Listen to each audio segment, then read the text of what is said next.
Well, welcome to the show. This is our view from the bench.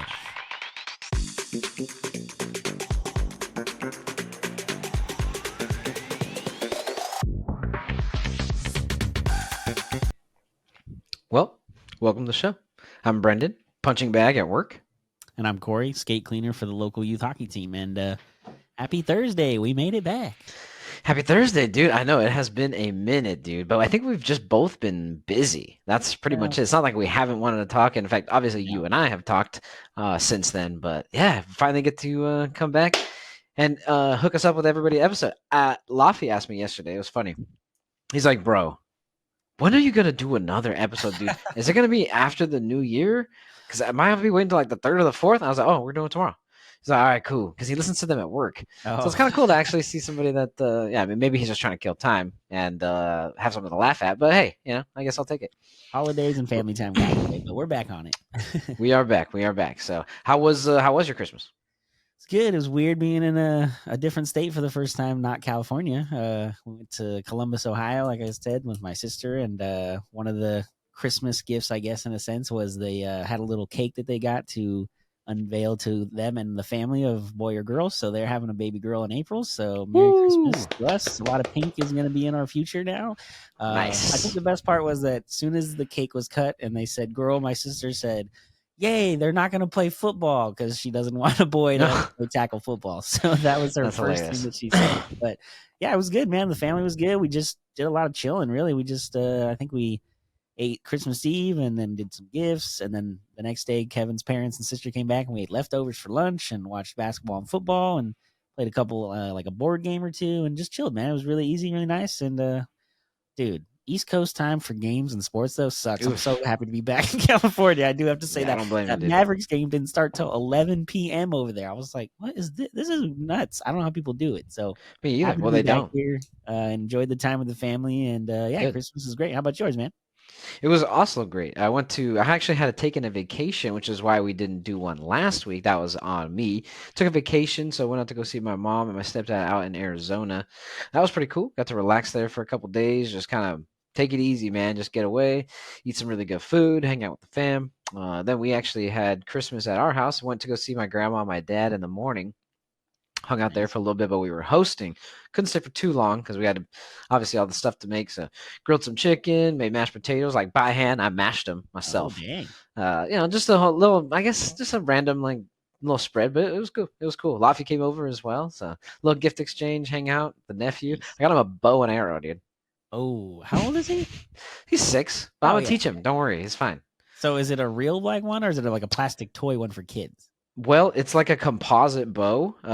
It's still made for kids, but so it's like kind of like a metal, but the arrows do have tips. They're not sharp tips, but they are metal tips. Okay. All right. So it's not like little suction cups that you're shooting at a wall. Yeah, that's why I was asking. This is a real one. He wanted to shoot it. He's like, "Oh, can I shoot it?" I was like, "No. Yeah, I have to teach you how to use it." He's like, "I know how to use it."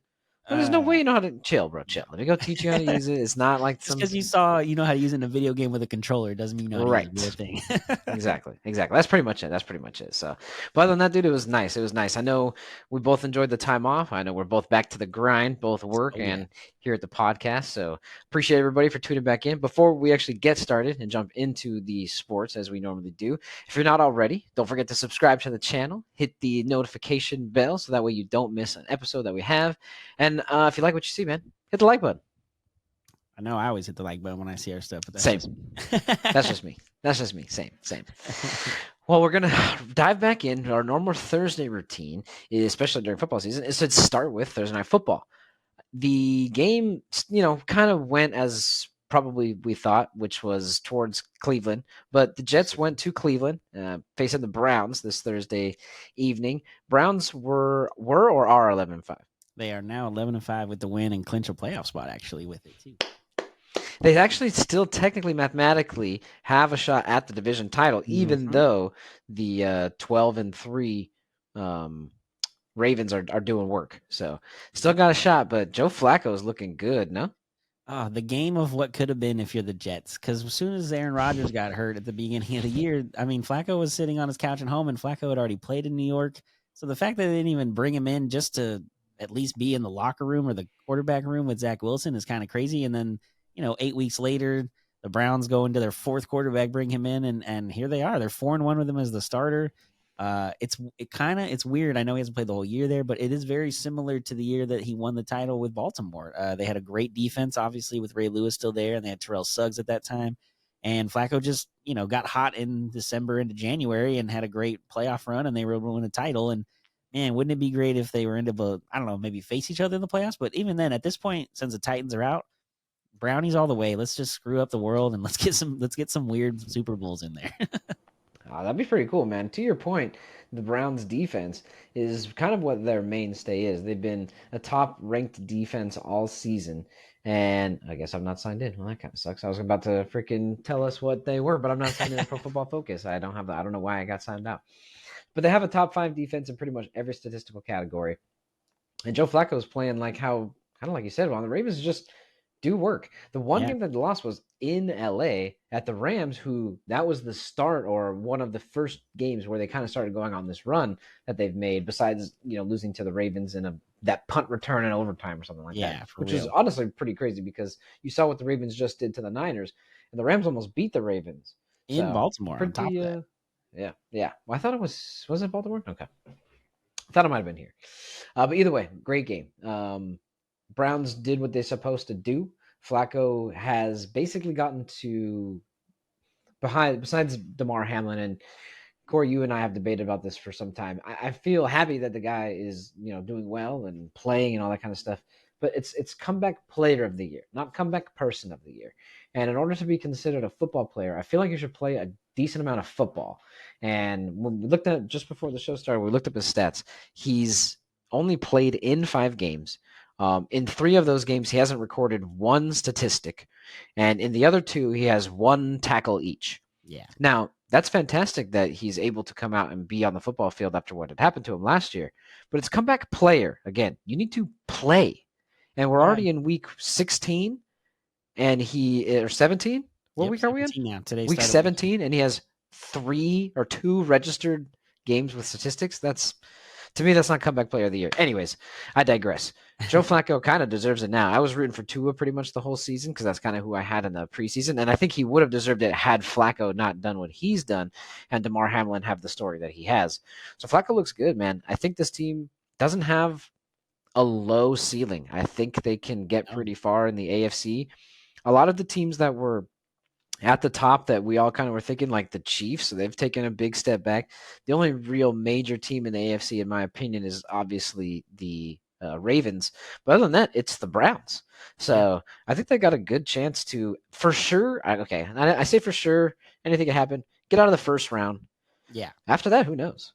Well, especially because with the win tonight, they didn't just lock up a wild card spot. I think they pretty much locked up the 5 because they're 2 games up on Buffalo, and Buffalo's only got 2 games to play. So I would assume that means they are for sure going to be the 5, unless, like we talked about, they mathematically are not eliminated from getting the AFC North title. Which give them a 1 probably. But if you're them and you're the 5, like as of right now, you'd be playing the Jags, and the Jags are struggling. And if it's not the Jags winning the AFC South, it could be the Colts. And they're, Minshew magic and everything is great, but if you're going against Flacco and that defense, and if you're the other thing too is you're for the Browns, right? They play outdoors in the cold in Cleveland as it is. If they're going into a dome, they're going to be totally fine if they have to go to Indy. Yeah. Like I think, I don't know, man, they're really hot right now, and this is usually how you win a title. It's not necessarily the best team all the time when it comes to playoff time. It's the hot team. I mean, we're Diamondback fans. They weren't the best team in baseball last year in the NL, let alone even the top wild card spot, and they made it all the World Series and got hot at the right time. So if Flacco and them are running and they can stay healthy on the defensive side and just keep doing their job, then,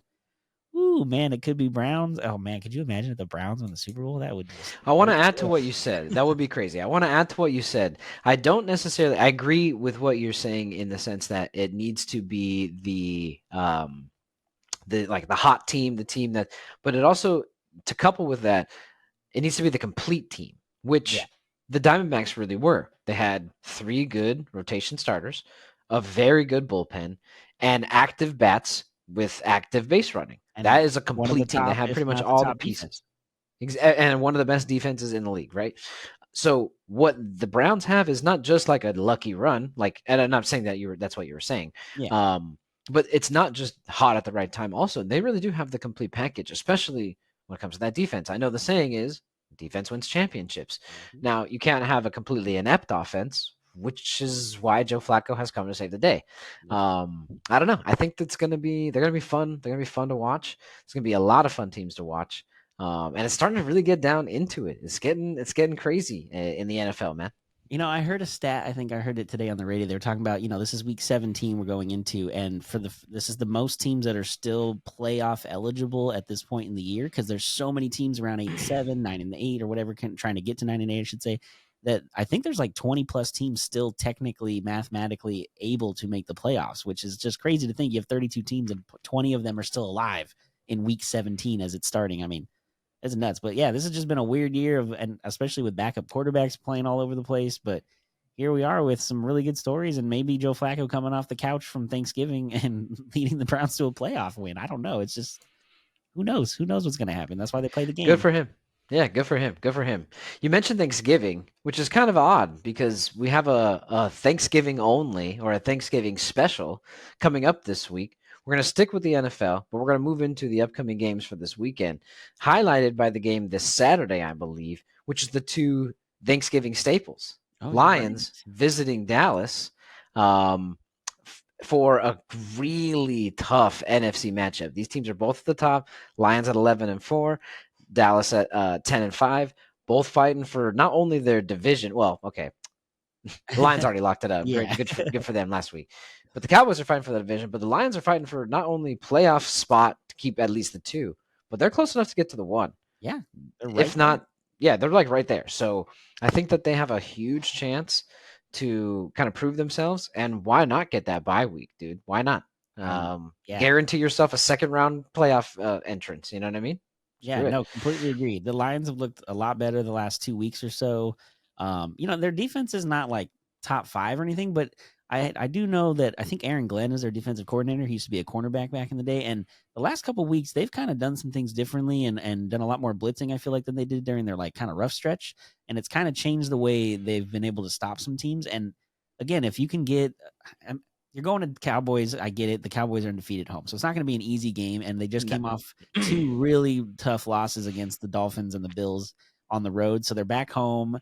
I think it's their last home game of the season too. So if you're the Cowboys, you got to be feeling at least like this is your week to get your stuff figured out and situated before you go back into the playoffs. But also it's indoors and it's a dome. It's not like the Lions have to go outside and play in some crazy weather. Like they play indoors too. If they're feeling good and Goff and them get going early, then if they get an early lead, then that defense is just going to be that much better. But the Cowboys defense is legit. So it could be it's either going to be a really low scoring game, or I feel like it's going to be a shootout. It's just going to be a bunch of scoring, 30, 35 points each. It's just going to be up and down the field. Like a Seahawks game. Yeah, that's a good one. Cowboys Seahawks game, I'm saying. Yeah. Yeah, and in like a non-Cowboys hating way, I want the Lions to win this game. I want to see what the Lions can do, and I want them to build as much confidence as they can going into the playoffs and beating one of the top teams who's been at the top for a while, right? The Lions have been good and been trying to get good. They were decent last year by making sure the Packers stayed out of the playoffs and all that kind of stuff in the last week. So they were good, but they haven't been good for a while. And the Cowboys have been good for a while and have been hitting that stride where they're trying to get over that mountain. This would be a good test for them to see if they can go on the road. And to your point, Cowboys coming off back-to-back road losses. They do have, this is their last home game. They play Washington for the last week of the game, or for the last season of the game. Game of the season. Jeez, my dyslexia is kicking my ass today.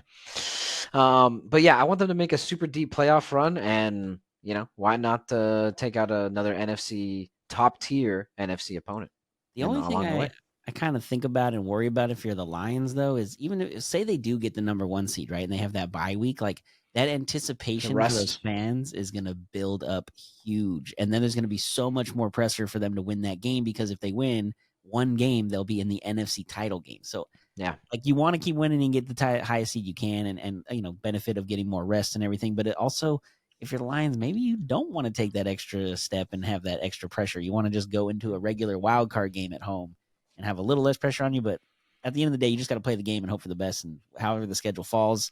Also, I kind of want the Lions to play the Rams in the first round. So like we talked about, Stafford would have to go to Ford Field and play in the first Lions home game in Ford Field as a visiting quarterback, which I think would be crazy. And Goff going against, McVay and all them would just be the crazy storyline. And if we believe the NFL is scripted, that's definitely going to happen, right? Yeah, and Rams winning that game, right? Yeah, for sure. Stafford wins his first playoff game in Detroit, not as a Lion. Yeah, on the road, exactly. So, I mean, that's the Rams are scary. The Rams are definitely a scary team, but I'm hoping the Lions can kind of do something. I think they can make a run. Dan Campbell looks pretty good out there, doing his biting his kneecaps and all that kind of stuff. So he's got his team really buying in. Yep. And the record shows it, dude. They've done it. It's not like, at the beginning of the season where, wow, the Lions could really do something this year. We'll see how it pans out. It's panned out. Yeah. It's panned out. So good for them. Do you think if Dan Campbell is able to take them and win a playoff game, that gives Antonio Pierce more of an opportunity to get the job in Vegas? Because, like, who would have thought Dan Campbell was going to get a head coaching job as a former player and not really being the best player even when he played? But Pierce has been really good for the Raiders. So I don't know. It's just something to think about. I don't know where that came from, but I think the Raiders should re-sign him. I mean, I know we're not talking about the Raiders, but who cares? It's our show. We can talk about where the hell we want to. We don't have a producer in here saying, "Excuse me, commercial break." I think Antonio Pierce should be re-signed by the Raiders. Yeah, right. Fingers crossed. We're down though. Hit us up. But yeah, I think they should. I think he's a good coach. So yeah, it's gonna be a good matchup. That's Saturday, so that's gonna be fun Saturday. Saturday football. Another top matchup. This time in the AFC. This is vying really right here for the number 1 seed as well. I guess I kind of forgot about this team, which is my team that I've been rooting for all season. I don't know how I forgot about them when we were talking about the Browns just a couple games ago. But the Dolphins going to Baltimore. This is huge, bro. Huge. Massive. I don't even know. How do you see this, bro? Ravens just came off a huge win on the road. It's a lot of effort and energy that goes all the way to the other coast. Baltimore, Maryland's all the way. That's the water. You know what I'm saying? They're literally going state, side to side, and it's a long flight, but and a good hard fought win. Yeah, I think they can still keep that momentum. Well, part of it too is they played Monday night, so you have one less day to prepare, like the Dolphins do. Dolphins obviously don't have to fly across the country. They're coming from Florida up north, but it is an outdoor game in December or I guess January by the time this game is played. Oh no, it'll be Saturday or Sunday. So it'll be cold out, and Dolphins don't necessarily play well, but since week 8, their defense has been just killing it, man. I mean, I don't know if they're top 5 or 10 overall for the season because of how long it took them to going. They didn't have Ramsey early on, and they've kind of battled. Is that when Jalen Ramsey came back? Was week 8? Either week 8 or week 10, somewhere in there, I think. So yeah, he's probably. I'm just saying that might be why. Yeah, but like you said, the Ravens defense has been great. I mean, they picked off Purdy 4 times, but also 2 of the a lot of the tips up in the air. So not completely in, but they are legit. This is probably going to be, if not the game of the week, the Cowboys-Lions game is tied with this. I mean, this is a huge important game. If the Dolphins are able to win this, they take over the number 1 seed, and they have the tiebreaker on them because they played head-to-head. So all the Dolphins would have to do is win the next week against Buffalo. They get the week off going into the playoffs. And, I don't know. It's the Ravens and Dolphins. This is going to be just – I mean, my pick is the Ravens to go to the Super Bowl from before the season started when we did this. So, ultimately, I want them to just do what they need to do to win. But you don't have to be the number 1 seed to necessarily win the Super Bowl. So, yeah. No, they're a good defensive team. And obviously, we know what their offense can do with Tua and the gang. Should be a good game. But tough matchups. Think, is it Waddle might not be out? Waddle might be out for the Dolphins because he's got an ankle thing. I know Mozart is questionable for this week as well. So and Tyreek Hill played last week, but he's still kind of dealing with his ankle thing. So that could make a huge difference, especially out in the cold in Baltimore too. Yeah, I think the Waddle injury, as far as Mostert goes, I do think he's important, but they have other backs. Yeah, they have a chain and Jeff Wilson. So I think they'll be okay there. I'll give you the Waddle one. 2 tough matchups, actually back to back, right? Because the Ravens obviously going to San Fran, but the Dolphins played the Cowboys last week. So tough matchups coming off of tough matchup. I say the Ravens win. I'm going like a 24-21 Justin Tucker game-winning field goal kind of thing. I could see that, yeah. Especially because even though the Dolphins won against the Cowboys, they didn't do a lot offensively. They kind of struggled, and that's another good defense they had to face. So, again, the Ravens, that's what they're built on is their defense. So, I'm with you. It might even be lower in score than that. It might be like a 17-14 kind of win for one of these teams at the end. And I know the Dolphins kicker last week had 4 50-yard field goals, I think, in that game. So, if the weather has anything to do with if it's windy, it could affect more anything on the kicking game, and maybe that's part of the reason we're low scoring. So we'll see what happens. But I'm with you. Weather in Baltimore on Sunday is projected to be about 50 degrees, partly cloudy, 8-mile-an-hour winds, 0% chance of rain. Okay, so pretty clear and easy day for them. All right, well, we'll see. I mean, they didn't win in Buffalo, but that was a different team, and Buffalo's not nearly. I mean, it's different when you're division opponents too. Miami, Buffalo play each other all the time, so it's a little different. This is a random AFC matchup, but yeah, another again game of the week right here. I think. I hope this one's on TV because I believe this is a 10 a.m. game. The problem is the Raiders also play at 10 a.m. The Chargers play at 1, so we don't have to worry about that. But I have a feeling we're going to see the Raiders on TV instead of this one. So plus, I think the Rams are in New York, so that's. But they're on Fox. Oh, okay. We'll see. I don't know. Hopefully we get it though. That would. I'm assuming Jim Nantz and Tony Romo's idiot. Dude, yes, I hope so. I hope so. I like them, dude. I like them. I like Nance. Romo's hard. He's hard to watch. Like when he first came on, he was really good, and I feel like the longer he's been out of the league, the more he's not as connected and knows as much as he used to. So it gets kind of like, yeah, we know you played, man, but you don't know the game the way it's played now. It's a completely different way of like the game evolves. I mean, year to year, let alone every 5 years, as long as he's been out, or maybe even longer. I don't know how long is Dak. He knows enough. 7? He knows enough. Yeah, but he also gets like. I don't know. I just don't like his whole excited thing sometimes. It's like I love Gus Johnson when he. Wow, you don't excited. Like to be excited? No, it's not that I don't like to be excited. I just don't like his delivery of it. Is almost feels like he's talking to a kid. You know what I mean? Like Gus Johnson, I feel like is like, here we go up top, but Tony Romo's like, hey, I don't know. It's just sometimes it's just how he talks, man. Just how he talks. People talk different, Corey. I like you, Tony. Bengals Chiefs. Jamar Chase has been talking some shit. Dude. He said there's basically nobody that can cover him. They might have a decent defense, but they don't have a good defender. Has he not seen? Has he not seen Gary Sneed?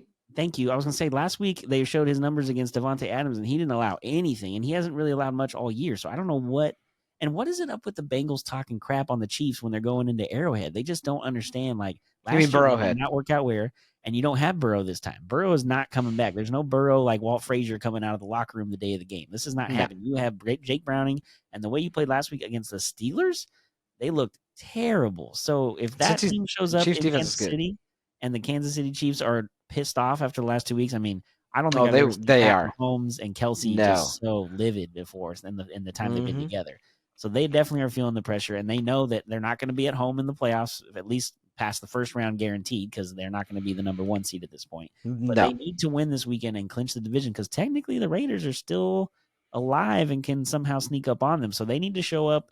If their defense can do what they've been doing the last couple of weeks, I think the Chiefs will win because last week, even though the Chiefs lost to the Raiders, I don't think they gave up an offensive touchdown. It was a fumble recovery and I think an interception return, and that's how they scored 14 of the 17 or 20 points they had. So, I mean, I think Aiden McConnell had he was like 1 of 10 his last 11 completions, and it was for 1 yard, and that was the first of the 11. Like, he didn't do anything on offense. And if that's the Raiders if that's the kind of defense that they played against the Raiders and they somehow lost, the Bengals are not going to be able to win a game if they don't show up in this.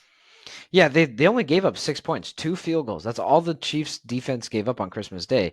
Both of the touchdowns that the Raiders scores were interception and the fumble. Both were 7 or 8 seconds apart, right? It was the fumble and then almost the very next play it was a pick 6 the other way. Mm-hmm. So that was all they could do. Chiefs defense is legit. Yeah, they lost 20-14, but they only gave up 6 points. So it was the offense that gave up the other 4. Offense scored 14, gave up 14. You're never going to win when your offense is scoring as much as they also give up, because offenses aren't supposed to give up any points. They're supposed to only score up.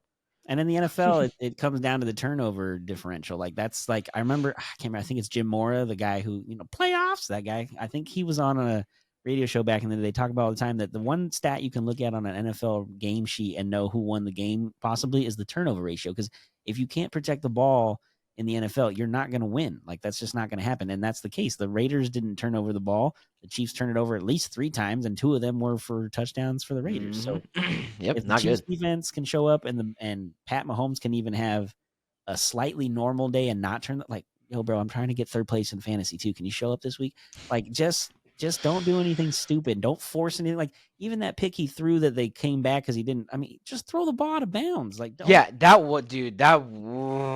was close, dude. What I thought the same thing. I was like, why was that close? Yeah. Who are you? Are you Zach Will? Is this a Zach Wilson stunt doubling so you can enjoy Christmas? What the fuck's going on? It's one of those. He's so frustrated and just trying to make anything happen that he did too much and shouldn't have done it. Which hopefully that line was on his ass, bro. That Oh, O-line did nothing. Max and crew were doing whatever they wanted. He had a second and a half to throw the fucking ball. It was bad. It was really bad. Is it Hendricks is the defensive end for Cincinnati? Like if he's on and has a good day, then it's going to be a struggle as well. But man, somebody's got to catch the ball, and obviously with knowing the other receivers in Kansas besides City, Travis Kelce, who actually had a bad game in my opinion too on Christmas. But Day. That's part of the thing, though. If nobody else is going to catch the ball, then the teams are just going to double team Kelce, and then you can't throw it to the one reliable guy you have. And Rashee Rice, bro, that's who he needs to involve a lot more, and he's been getting involved. He had a much better second half. And the other thing too is are you going to get Pacheco back? Because I think he left with concussion, head injury. So yep. He got kneed by his own player too. Yeah, well, after his helmet got knocked off twice, that was the second time his helmet fell off too. Like within 10 plays. I don't know what's going on there. Get the straps on, man. Let's go. Yeah, I think the Chiefs. I think both teams are obviously they both need it. I think the Chiefs are really pissed about their Christmas Day loss specifically. They squeak one out because I do think the Bengals are a good team. I think Browning kind of does a little bit better than what he did against Pittsburgh, like 2017, bro. I think Pat Mahomes and the offense can't move the ball, but they're going to do it just enough and not give it up this time. That's my prediction. I'm with you, but I think like you said, they're so pissed that they're going to come out determined, and I think that Browning's been good, but last week against the Steelers he looked terrible, and this Chiefs defense is even better than that. So I have a feeling they're going to pick him off a couple times and really make him work for it and ultimately get this win big. I got to think at least 28-17. They're gonna have like a comfortable win, I think. Okay, Chiefs. Yeah, Chiefs are gonna get it. No more losing. I know you just mentioned, and I don't want to bring it up, but I'm sorry because we haven't talked about it. I know you just mentioned you're playing for third place, and all you. No, I'm sorry. I'm gonna say it. I'm saying Go ahead. To over 200 receiving yards and 2 touchdowns sitting on your bench, bro. Not that I would have played him either, because who thought that was gonna happen? I went back and forth with him and Jordan Addison over and over and over at the flex because Addison got hurt and did nothing. Yes, that's the worst part is he got hurt and gave me nothing. And that if I would have just played him, I would have won. If I would have played you'd be in the championship game. It is what it is. I'm just trying to get third place and get my $20 back. You know what I mean? Yeah, exactly. $100. Which, speaking of injuries, man, I mean, Trevor Lawrence, I don't know what the Jags are going to do. Sprained right shoulder, they haven't announced if he's going to play or not this weekend. But I mean, it's Thursday and there's not an announcement he is. So I think it's probably going to be a game time. But even if he goes out there and he's not 100%, is it better to have him out there or not? Or I don't know. There's just Trevor Lawrence, man, the Jags, they had this thing so early set up for themselves and they've completely just fallen apart and lost it all. I guess they feel like they don't have a better option. I don't know. I mean, I see your point. To me, if you're in the NFL, even as a backup quarterback, right, you must be somewhat decent. So, but I don't know. I mean, I know they're desperate. They're tied now with 2 other teams. They just got lucky that everybody else also lost in the division last week. The entire AFC South lost last week. Lucky for the Jags because they would have been passed. Yeah, good for you, right? For that one. I think we're number 6 in the draft right now. Woo! Nice. I think we're number 2. So yeah, woo. Yeah, I think so. Patriots jumped up. But yeah, I don't know. That should be crazy. I think he's gonna play as long as he says he's gonna play. He's gonna play. I don't think the doctor's gonna hold him back. He's been playing. Yeah, true. I know it was an ankle or whatever, but that's just. I don't know. He's gonna play. He's gonna figure it out. Man, even if it's a threat, you know what I mean? Yeah, true. I guess. Yeah, even if he doesn't throw a lot, you can just have him out there as do some options and try to make them think that you're gonna throw and do something. But I don't know. If I'm the Jags, though, I'm just worried because even if you get through this game and you somehow win this division, like we talked about, they might have to face the Browns in the first round, and that is not going to be good for Lawrence if he's not 100% as it is. The 100% is what Waddle would have to give. Oh, man. But when you're running, it's a little bit different than sitting in a pocket. Jalen Waddle has a high ankle sprain and has not technically been ruled out, but might for the rest of this weekend. I even heard maybe the rest of the year. Ouch. Well, high ankle sprain, that's one of the ones that and it's already towards the end of the year. So I can see that happening, which sucks because this is the time where you need everybody healthy, not where you need people falling off as they go into Baltimore, like we just discussed. This is gonna be a tough one without him. I think if you're the Dolphins, even if you don't have him this weekend, winning this game and possibly getting that 1 seed is even more important because that gives him an extra week to possibly get his ankle, and situated and figured out. Maybe he can even if he's, again, more of a threat than he is on the field at that point in a playoff game. I mean, it'd be nice to just have him out there at that point. Yeah, agree. I think he should sit because I think he should too. At least this game. You're going to have the division basically, and you're going to have a home game. So don't push for the number 1 seed if you don't have to. Like, obviously everybody else will be playing Tyreek Hill. You have other options and weapons to play with if you're the Dolphins. So it's not like he's the only guy that you have to have him out there. So yeah, take it easy. Just do the best you can. If you win, cool. If you don't, at least you got the division. You got one home game in the playoffs taken care of, and then go from there. Well, the person they're fighting against this weekend, Lamar Jackson, kind of made his case and put his stamp on the favorite, at least. I think so. For MVP voting. After the beatdown that he had in San Fran, he looked good, dude. That whole team looked good, but he looked good. He looked really good. Well, kind of just solidifies his case. For that one moment where the ref got in the way and he tripped over him for the safety. But other than that, the safety. Yeah, I actually tuned the game on when it was 2-0, so I didn't see the safety, and I later saw it and I was like, oh my gosh, this fool literally fell over on the ref. So it's not even like, I mean, granted he may have been tackled, but I think he's fast enough to have probably gotten out of the end zone at least.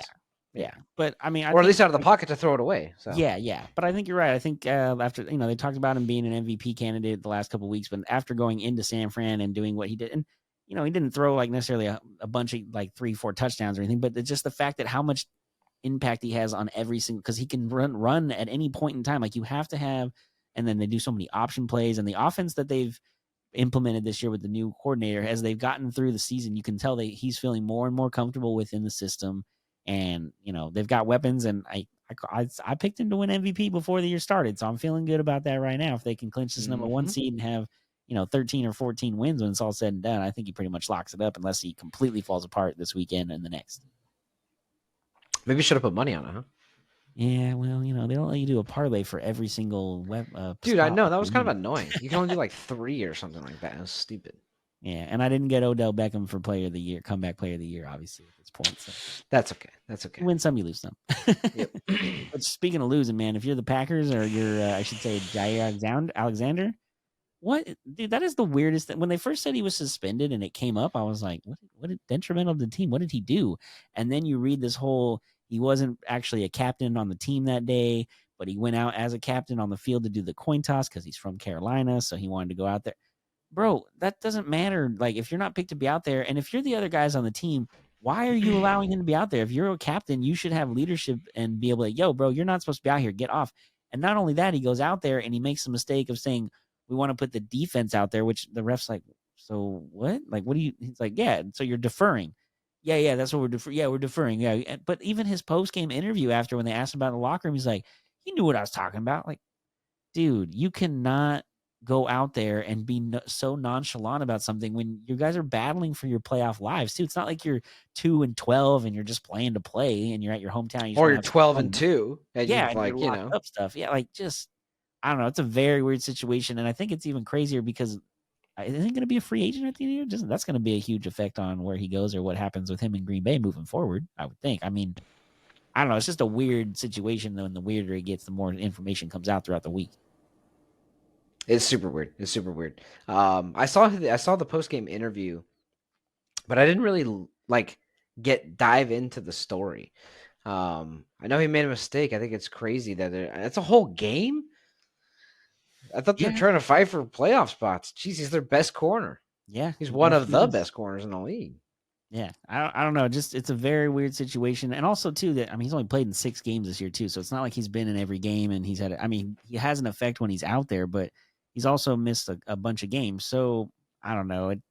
I think that was his first game back after being out for 6 games too. So, like, even then, more so, like, what are you doing, man? Like, I don't know. And if you go out there, even if you want to be a captain, you're not supposed to be, at least know what you're supposed to do when they ask you the question. Don't do something and screw it up and make it to the fact that you don't even get the ball twice. Because I think there's the way the rule is written is if you choose to defer, you can end up not having to get the ball. I mean, it's just a weird thing to not be all dialed in and be so nonchalant about it in your post-game interview on top of it. I think that's probably got to be the kicker for the organization. Like, okay, you made a mistake, we get it, but then you can't act like it was no big deal and it couldn't. Oh, it was just funny. Like come on, man. It's the NFL, man. You got to be for real.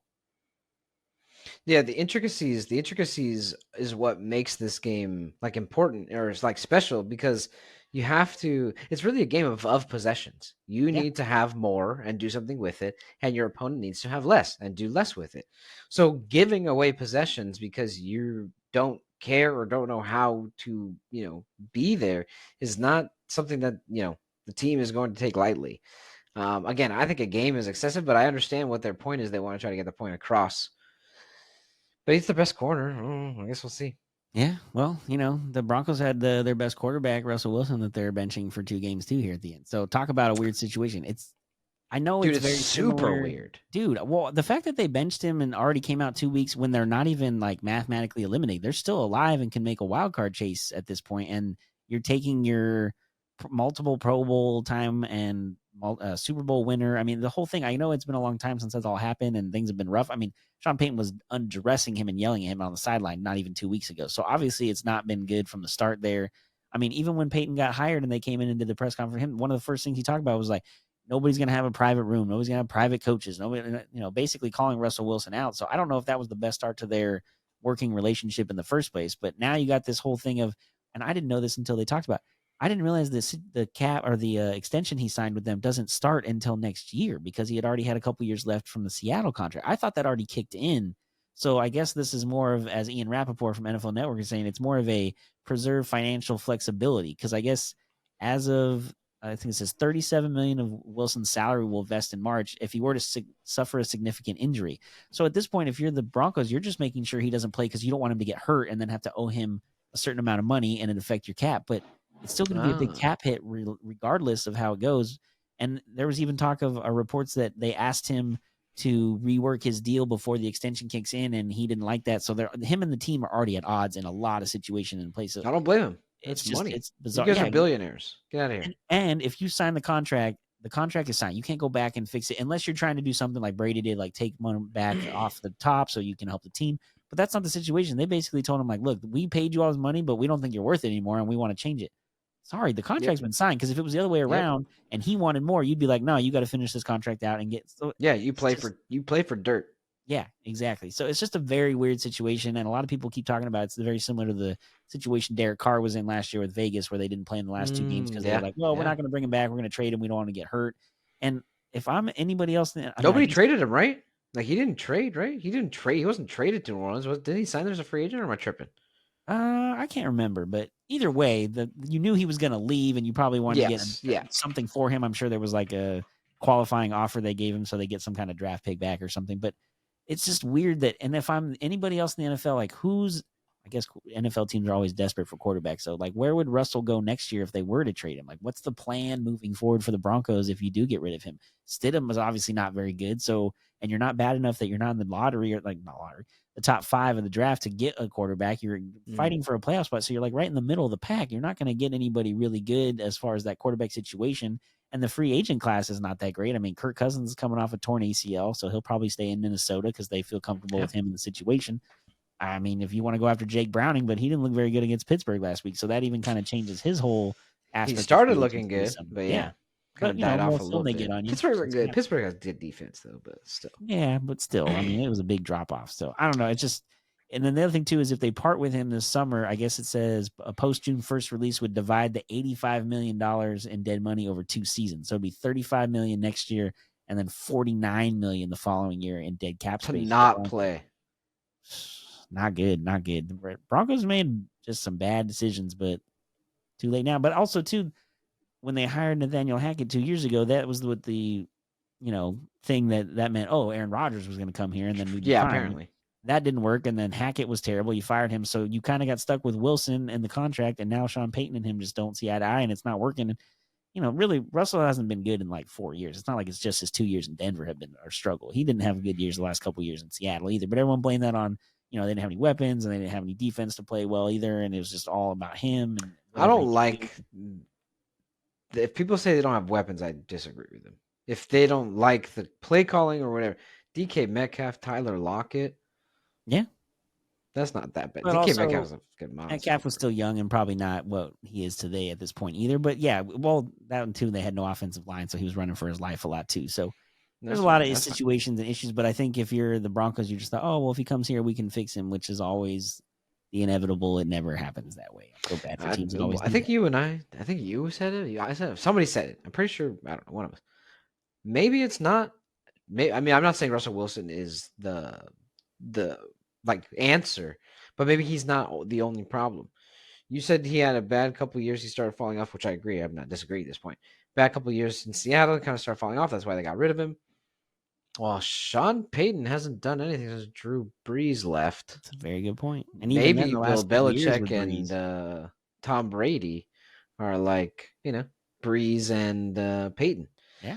Yeah, like you said, even the last few years with Brees weren't great. So, I mean, maybe it's not. Maybe Sean Payton's a good coach. I won't say no, but maybe it's not just Russell Wilson's fault.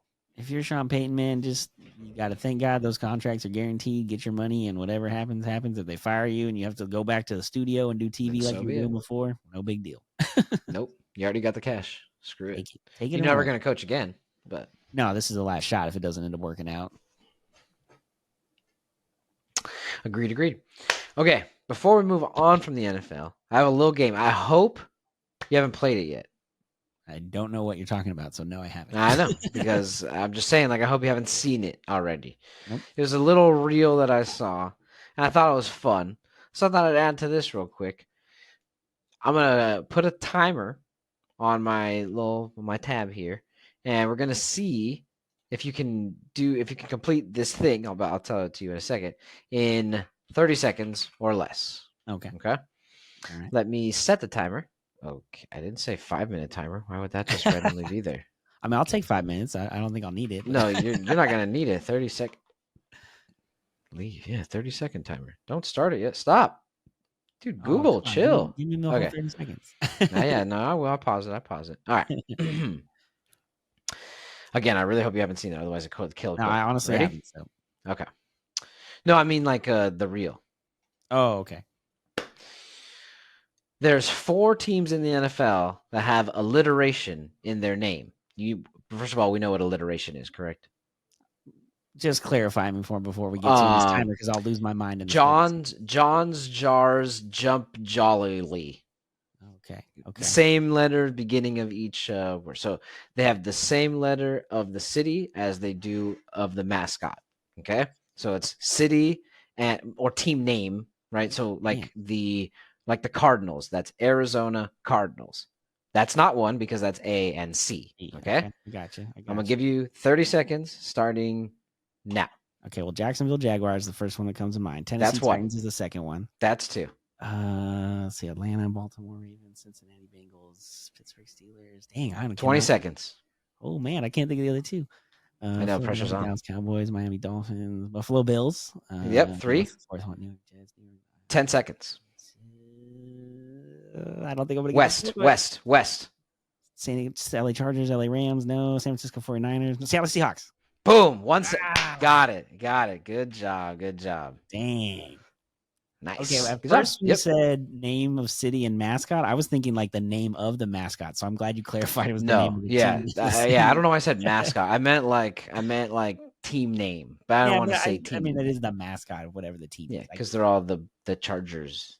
Yeah. So anyway, you got it. You literally got it with 1 second left, or maybe a half second. But you gave me some help on that last one. I was not going to get to Seattle at all. Well, all I said was West. I didn't even say AFC or NFC, to be honest with you. So yeah, I gave you some help, but I didn't even specify. So you had about 5 seconds to go through 8 teams.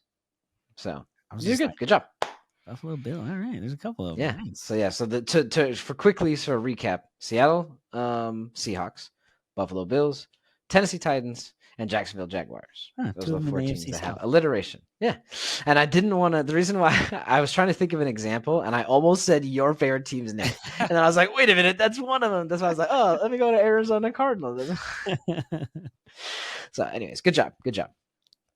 Glad I got it. I definitely would have felt dumb if I didn't. But like I said, thanks for the help. Got it. Someone who's going to need some help, in my opinion, is in the Rose Bowl coming up, dude. College football playoff. I know technically there's bowl games that have been going on. Yeah, but I personally don't pay attention to the bowl games that are smaller.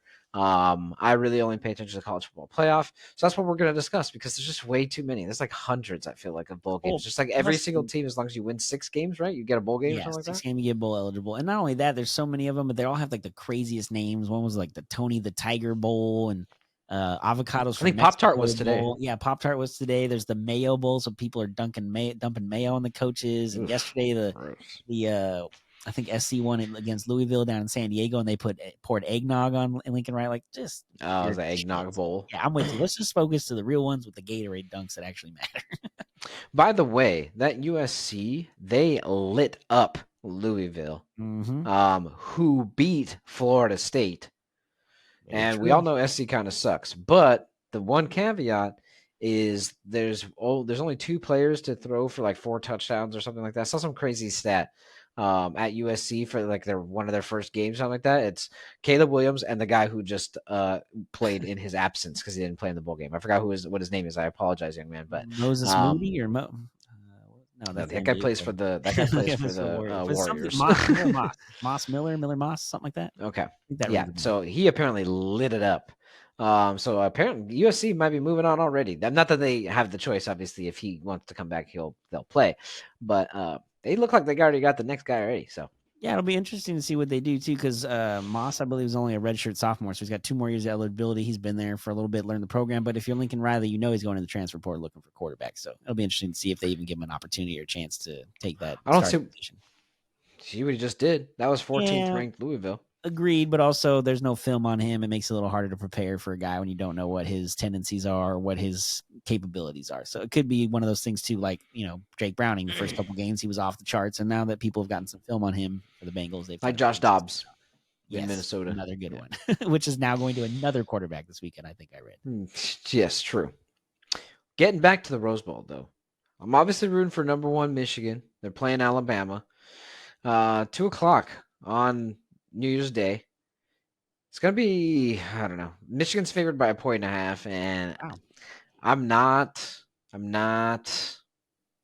confident. I don't have confidence in it at all. Yeah, like at all. I'm not even confident to say confident, apparently. I'm with you. I get it and I understand, and I think I agree with you, because the fact that when they were unveiling all the teams and they showed Michigan when they found out they were playing Alabama, you could even tell those players were like, "Oh man, how the freak did we get the number 1 seed and we got the hardest team?" Yeah. So, but like we talked about, it could be one of those two, like kind of, Harbaugh, you think you're awesome? Well, here's Alabama. Good luck and see what you can do against Saban. So I think this is going to be the best game of the 2 semifinals anyway, just because of the, the coaching and all the history that these 2, schools have and everything. But yeah, Saban with a lot of time to prepare and get ready for a game is always scary. There's a reason Alabama's always in the top 4 or at least flirting with it every year and has won multiple titles with him as the coach. So with multiple quarterbacks who aren't even that great. 2 quarterbacks in 1 game in the championship game when Jalen Hurts wasn't doing good and they went to Tua and we all got introduced to him. So yeah, I'm with you. And this is going to be the best game. I don't know. I go back and forth. I feel like, this is the year Harbaugh's going to do it, because then once he wins the title, he's going to bounce and go to the NFL. But also, Saban's like picking against Tom Brady, man. I just can't pick against them, or picking against the Warriors. I can't pick against them until I know they're absolutely dead. So it's hard to go against Alabama. And the fact that it's only a 1.5 spread is basically a toss-up. So, but I just hope it's a good game. It's not one that either of them just like dominate the other completely. You don't want like a Georgia TCU championship game? No, God, that was so bad. So bad. Don't want that. I got 2 comments on this, basically. The first one is one of the players, don't know who, some player from Alabama was being interviewed, and apparently he had a comment about they can't have tablets on the sideline because then Michigan will steal the signs. They can say all they want. I think it's fun, I guess, all in good fun. But you better back it up, is all I'm saying. And I know Alabama most of the time does, but it doesn't necessarily mean it's every time. Yeah, so good luck. Alabama beating Georgia is a big deal, but also like Georgia was going for a 3-peat. That's not easy to do, especially when you're changing from Stetson Bennett to a different quarterback and going from the 2nd to 3rd title possibly. So it's a different thing. And Michigan has been good all year. I know they lost, I believe that one of their offensive linemen, one of their better guys early on, but they've seemed to figure it out. And with Harbaugh there, maybe that's their rallying cry is just screw the NCAA. They suspended our coach and now he's back, and let's go prove the world is wrong that we can do this without cheating or whatever that everyone is saying or going against the rules. So I'm with you. I think Michigan's gonna probably win, but I still like in the back of my mind, like, but it's Alabama. They might win too. I just hope it comes down to the end. That's all I hope. Just comes down to the wire. My second comment is I heard a little interview snippet. You probably have seen it too. It's kind of going around. Jalen Milroe was talking about how nobody has considered him a quarterback, even his own offensive coordinator. What's the guy's name? Bill O'Brien. Yes, Bill O'Brien, where he said that, he even told him, you will not be a quarterback. And now he is leading number 4 Alabama into the semifinal game against Michigan. So props to him, man. I like the don't let people tell you what you can and cannot do. Go out and do it. I do think that I've seen limitations from him, but he's also very young and playing the best competition that you possibly can in college football these days. So I give it to him. And that freaking Hail Mary, and he gutted out those drives to make that comeback against Georgia. Absolutely. So that Hail Mary. I go back to Nick Saban has multiple weeks to prepare and get these guys ready, and that's usually when they're at their best. So it'll be interesting to see how they come out. The other game is at 5:45, the Sugar Bowl. It's going to be Texas and Washington. Texas is favored by, I think, like 5, man, or 3.5. They're favored to be pretty high, to be honest with you. I'll go look at getting right now. But Sugar Bowl's in New Orleans, right? If I remember right. Yes. So it's kind of probably going to be a home game for Texas if you think about it. They're much closer than the Washington people and fans. So not that Washington won't be represented, but if we're talking about who's closer and who's going to be more of a home game for, it's definitely going to be Texas. But also, like, I don't know, as a Pac-12 fan in general, I kind of want Washington to go in there and mess some stuff up and get, knock Texas out and not necessarily win the title game, but get to it and maybe even have a chance at winning it instead of getting killed like usually what happens when the Pac-12 gets to those games. Yeah, I'm definitely obviously rooting for Washington, being a Pac-12 fan, even though the Pac-12 is no more. Texas favored by 4.5 right now, actually. So, I see your point, but I do think that Washington has a pretty complete team. As long as they can move the ball. I know that one of the things that people talk about in the Pac-12 is this is like a really offensive league, so there's no real defense that maybe Penix has had to face. At least nothing that what Texas might be able to bring. But I'm pretty sure Steve Sarkisian is the head coach of Texas, right? Mm-hmm. I mean, he's an offensive-minded guy. So if thinking about it, you would think that Texas would be more offensive than they would be defensive. So I think that as long as Washington can move the ball, they just need to be able to keep up with Texas. I don't really see Texas. I mean, Texas's quarterback wasn't in the running for Heisman, so it's not like they have some sort of elite offense. As long as they can score, I believe they'll be able to slow down Texas a little bit. So that's what I'm hoping for.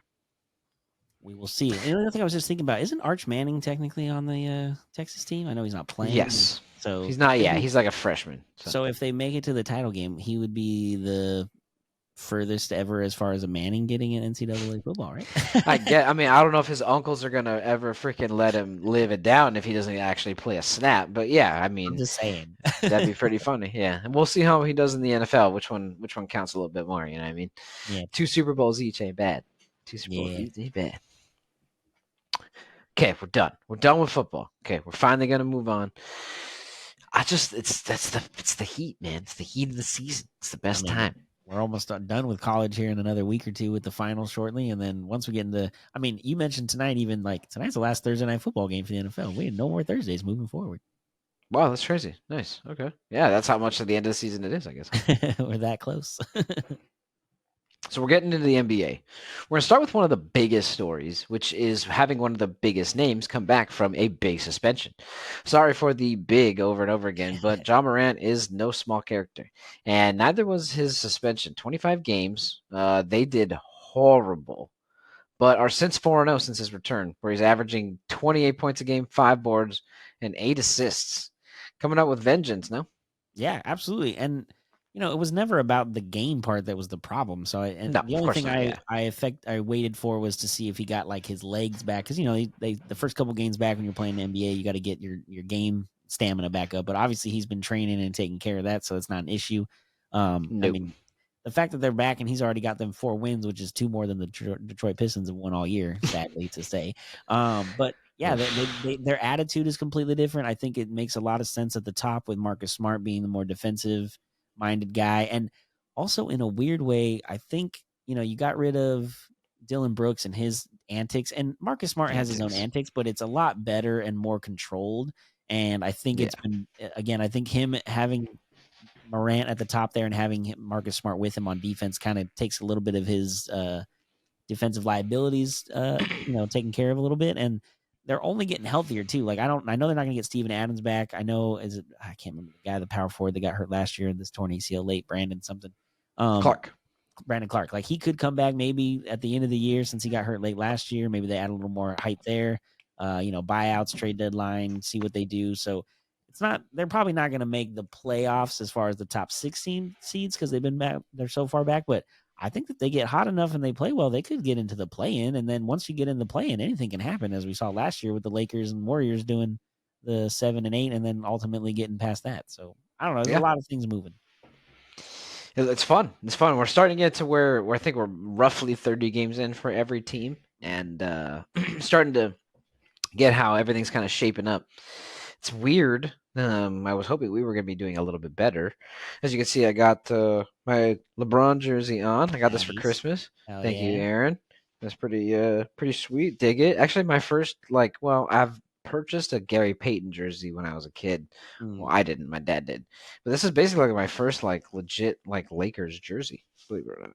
And he didn't get it with a wish right here, so that's cool. Oh yeah, no. I like it. I'm glad there's no sponsor. Yeah, or whoever it is at that time. So, but yeah, I'll tell you that. Good for the Grizzlies. I hope. Honestly, the main thing that I didn't like about them was Dillon Brooks. So now I'm kind of indifferent about him. Yep, completely agree. Desmond Bane's really good. They got a couple nice pieces down there. So yeah, I have nothing. I like Desmond Bane. The Dillon Brooks out of there too. I'm with you. That guy was just annoying, and now he's just in Houston, pissing me off instead. Good. Go enjoy Houston. Bye. The other team that we don't really talk about, I know I'm rocking the Lakers, the only real LA team that's here. There's another team who actually went on a pretty big run after everybody started crapping on him for getting James Harden and losing 6 straight to start with him. I believe they went on a 9 or 10 game win streak. A little curved back now. I think they jumped up to 4th or 5th in the West. But Kawhi now has a little bit of a hip contusion. Apparently, what the injury report is saying. Missed 3 games now? 3 straight games. Yeah. I was telling a coworker this quickly before you go. I was telling a coworker this because she Clippers fan, and I was just telling her this is now your team. This is something that you need to get used to, in the sense that you don't have the Clipper team of old, where if Kawhi goes out for a game, you have a plethora of good talent to step up, not only from the bench, but even into a starting role to kind of just smooth over and win 60 to 80% of the games while he's out. You don't have that anymore. You've gutted it. You're now like the Suns. You're now like how the Lakers have been, where they had Russ and we were just trying to fill in to see whoever could fill in. You needed every single person to start that you paid for, or you really don't have as good of a chance. I'm not saying you won't win any game unless all 4 start, but you're gonna have a lot harder time. I am all for it, of course. What do you see? How's this shape and go? Well, I mean, you and I talked about it when the trade went down. It was either going to be a complete shit show or they were going to eventually figure it out and be good. And that's what they did. They eventually figured out and kind of got their thing going. Their defense has been much better. I think Daniel Tice coming in off the bench behind Zubac has been a good addition as well. Weirdly, honestly. Yeah, the Clippers have made some good moves, but like you said, they're really heavy on the top now with Kawhi, Paul George, and Harden. And now Russ is down to if Kawhi's not playing, he's not even playing 20 minutes a game. So that's not really the hugest factor. It just gives the other guy, gives Harden mostly a break and not having to run the point for a little bit. So, but at the end of the day, even if they're good now, regardless of Kawhi or not, once they make the playoffs or we're in the playoffs, that's when Harden usually gets out of it and lose. I mean, even last year when he had Embiid and he led the league in assist with him as a big man, he fell apart in the playoffs and completely went away from that game. And I know I remember the clip, if I remember it right, Kobe Bryant talked about a while ago with Rachel Nichols, where she said, during the regular season, that's a great way to play basketball. When it comes to playoffs and wanting to win a championship, that's not the style that's going to do it. And ultimately, that's what we've seen Harden do over and over and over. And hopefully that's the case this year. I don't want them to win anything, obviously, but if they're going to make the playoffs, they're not going to be bad enough to miss them at this point. No. Unless Kawhi and Paul George get hurt and miss the rest of the season or something crazy somehow, which I don't want. No, of course I don't want any injuries. And obviously with the trade deadline coming too, there's not a whole lot of movement they can make. They're so strapped. It would be more of a buyout possibility. But even then, that's it. I don't know how many guys are going to want to go there because there's not a whole lot of guaranteed minutes to play there either. So I don't know. There's a little bit of everything going on there. I want them to play and make the playoffs because I don't want them to get injured and not be able to play. But I think come playoff time, it's just going to be the typical Clipper thing. And especially depending on matchups. I mean, Denver's really good. We talked about Minnesota earlier before we were prepping, getting ready for the show. That even though Minnesota's young, like maybe that's part of the reason they could win because they are young as far as Anthony Edwards, but Anthony Towns and Gobert down in the middle, like that's not going to be easy for Harden them to run their pick and roll and get inside. And the Zubac, especially that time of year against Gobert, I'm not a huge Gobert fan myself. I think he's a little overrated. But now that he doesn't have to be a big man offensively at all for them, because that's what Cat does, it just gives him all the energy to focus on defense and make a big difference and possibly win Defensive Player of the Year again. So. Whatever, weirdo. But yeah, not a fan. But yeah, I can see that. But yeah, I think the Clippers having gotten rid of all of their depth makes it just a little bit harder. They rely too much on the starting lineup. So it is what it is. That's what you chose. Pick your poison. Yep. Either deep or you're not. One of the two. Yeah, and another team that did the same thing, like you mentioned them already, was the Phoenix Suns. And now you can see, like, they won yesterday, and I think KD had a triple-double, so they hopefully are feeling a little better. But there's reports coming out of there that the team is frustrated, especially KD. Even Eric Gordon was quoted telling Chris Haynes, like, early on in the season it was better. Lately there hasn't been any emphasis to get me looks, so it's definitely different. Bro, what did you think it was going to happen when you came to play with Harden? KD, Booker, and Beal when he is playing. How many shots did you think? When are you supposed to get looks? Right. Now, yeah. I know the thinking is, well, they're going to have to double team one of those guys and it's going to open up a spot. Yeah, but again, if they're for one of the others. Exactly. If they're double teaming Booker, which we know Booker hates because there was all that video of him in the offseason at like pickup games getting pissed off people were double teaming. So if he doesn't like getting double teamed and that's who they're going after, well, they're not going to double off of you because you're a shooter. They're not going to double off of KD even more so, and then they're not going to double off of Beal when he does play. And right now, he hasn't been playing at all, so that gives him less options. And I'm sorry, Gordon, I'm surprised he's even still in the league. I feel like he's been playing for like 30 years at this point. He's got to be almost as old as LeBron. Former Clipper. Yeah, he was Clipper a couple times, right? Twice, I think. Yep, I think so.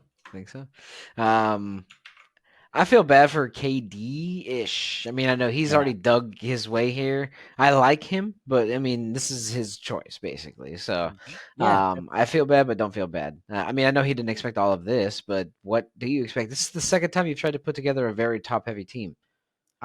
If Shannon Sharp put a thing out the other day, I think him and Ocho Cinco were doing a podcast, and they talked about that, where like you were in OKC, and the reports are you weren't happy, but you said, no, I'm fine. And then you left. Obviously, you weren't happy. Then you go to Golden State, and you win, and then the reports are, oh, you're not happy because you're not looked at the same as the other three guys who built the franchise's like whole run. So then you leave there, you go to Brooklyn, and you talk Kyrie and them, and let's build this whole thing. And then after a year and a half, you're like, it's not working. I don't like it. And then you basically force yourself into Phoenix, and now you're in the same situation. Like at the end of the day, It's kind of like Harden. Like if you keep going, what's the common denominator when you're having all these issues each place you go? You're the common denominator.